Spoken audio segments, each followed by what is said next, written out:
In the last few videos, we've been talking about conserved energy problems, and we've ignored all the non-conservational energies like friction and air resistance. But in real life, it's different. When friction and air resistance and things like that, when they act on a system, the mechanical energy, which is kinetic energy plus potential energy, it's not conserved. Some of this is lost as heat. So for example, if you take a roller coaster and it's shooting up this track like this, in a conserved system, it would end up reaching a higher point. But if you were to consider non-conservational forces, then you wouldn't reach as high as a point because some of your kinetic energy is lost. Therefore, your mechanical energy is decreased. However, in a system, the total energy is always conserved because that's a law of the universe. Energy cannot be destroyed, only transformed into other types of energy. Right here on the screen is a formula that takes into account the dissipative energies like friction.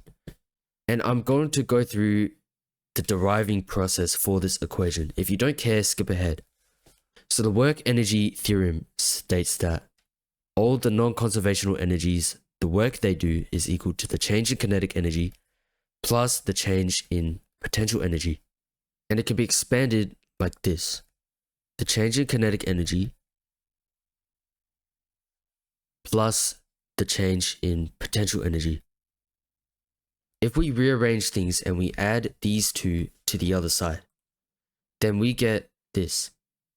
Kinetic energy at the first point plus potential energy at the first point plus the work done by non-conservational forces is equal to the sum of kinetic energy and potential energy at the second point. Now, since kinetic energy is equal to 1/2 mass times velocity squared, potential energy is equal to mgy or mgh.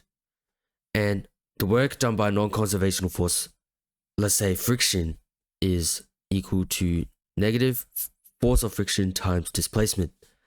When we substitute all these values in for each thing here, we get this really long equation.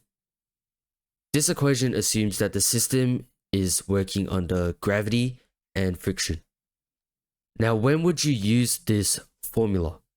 Well, when the force is being applied and the force is acting on your objects in a system, when they're constant, Newton's laws and these energy methods, they both work.